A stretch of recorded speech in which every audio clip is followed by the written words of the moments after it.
Hello everyone, আমি সুপ্রিয়া। তোমরা দেখছো সুপ্রিয়া লাইফস্টাইলে। সকল বন্ধুদের স্বাগত। আমার সকল বন্ধুদের অনেক অনেক ভালোবাসা। আজকের আমি আমার একটা নতুন ভিডিও নিয়ে তোমাদের সামনে চলে এসেছি, সেটাই তোমাদেরকে আজকে দেখাবো। আজকে আমি রান্না করব কই মাছ দিয়ে মানকচু দিয়ে ঝোল, সেটাই তোমাদেরকে শেয়ার করছি। তোমরা দেখবে। চলো বন্ধুরা, আমি রান্নাঘরে চলে এসেছি, চলো তোমাদেরকে দেখাই। দেখো বন্ধুরা, আমি এখানে কই মাছ কেটে নিয়েছি, এখানে মানকচু কাটা ডুমো ডুমো করে, এখানে আলু কেটে নিয়েছি, এখানে পেঁয়াজ, আর এখানে যে মশলাপাতি নিয়ে নিয়েছি। আমি গ্যাসটা প্রথমে অন করে দেব, কড়াটা ততক্ষণ গরম হোক।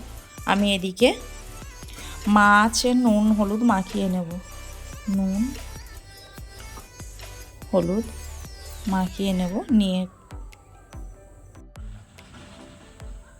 কড়া গরম হয়ে গেছে, এর মধ্যে আমি তেল দিয়ে দেবো।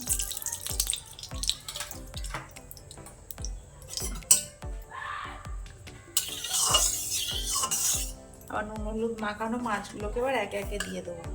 যেহেতু কই মাছ একটু অল্প তেলে ভাজতে হবে এগুলোকে, নাহলে ছিটকাবে তেলে। তাই আমি অল্প তেলে সব মাছগুলোকে দিয়ে দেবো।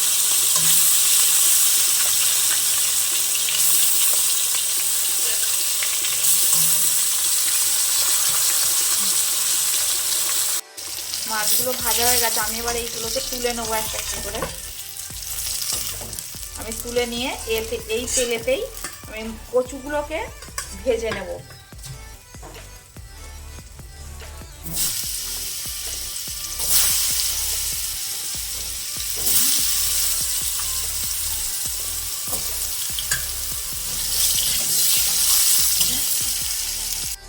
আমি এই গরম তেলেই আলুগুলোকেও ভেজে নেব।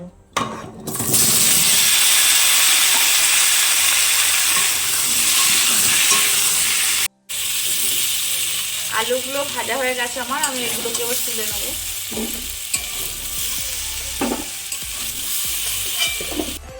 এর মধ্যে একটু তেল দিয়ে দেবো। কচু মানেই কালো জিরে দিতে হবে, তাই আমি একটু কালো জিরে আগে ফোড়ন দেবো এর মধ্যে। আমি কালো জিরে ফোড়ন দিচ্ছি।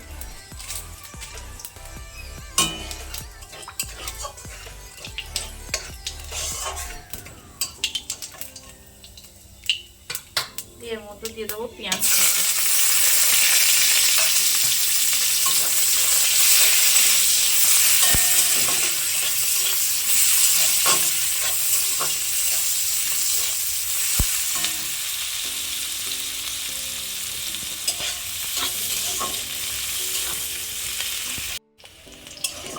পেঁয়াজগুলো ভাজা ভাজা হয়ে গেছে, এর মধ্যে আমি মশলা দেবো।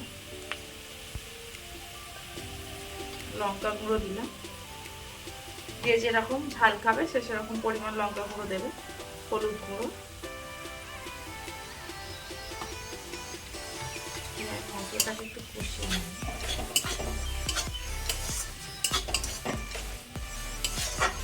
দেবো কচু, আলু দিয়ে দেবো।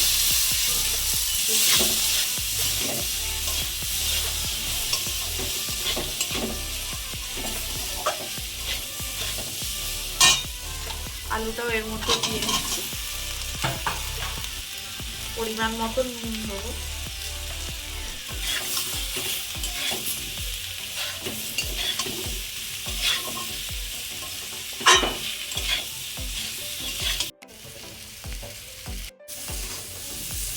মশলা আমার কষানো হয়ে গেছে, এর মধ্যে এবার আমি জল দিয়ে দেবো।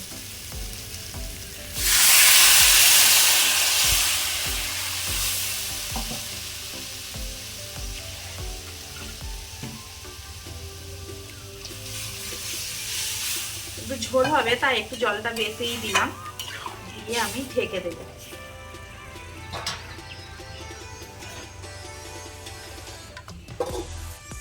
আমি এবার ঢাকনাটা খুলে দেখবো।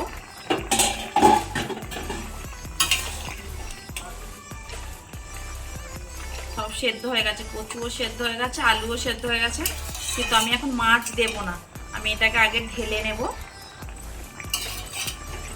তরকারিটা ঢেলে নিয়েছি, নিয়ে এবার কড়াতে সামান্য তেল দেব।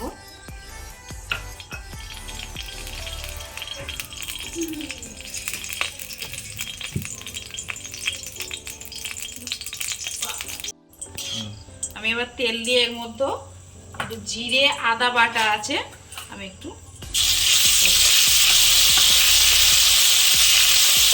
তোমরাও এইভাবে রান্না করে বন্ধুরা করবে, খুব সুন্দর টেস্টি হয় তরকারি।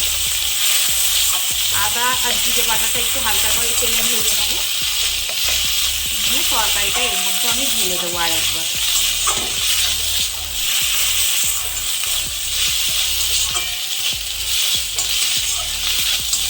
একটু তেলে ভাজা ভাজা করে নিয়েছি, এবার আমি তরকারিটা এর মধ্যে দিয়ে দেবো।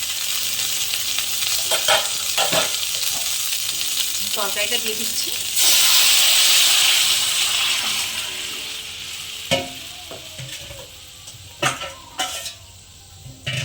আর একটু ফুটিয়ে নেব, ফুটে উঠলেই মাছকোটা দিয়ে আমি নামিয়ে নেব। এবার ঢাকনা খুলে দেখি, দেখো বন্ধুরা আমার জল হয়ে যেতে ফুটে উঠেছে ঝোল। এবার আমি এর মধ্যে দিয়ে দেবো মাছগুলো, একে একে মাছগুলো দিয়ে দেবো। আমার রান্না হয়ে গেছে, আমি এবার ঢেলে নেবো একে। বন্ধুরা আমার রান্না হয়ে গেছে, ভিডিওটা আজ এই পর্যন্তই। আমার রান্না কেমন হয়েছে কমেন্ট করে জানিও। আমার ভিডিওটা ভালো লেগে থাকলে like comment share and subscribe করে দিও। টাটা।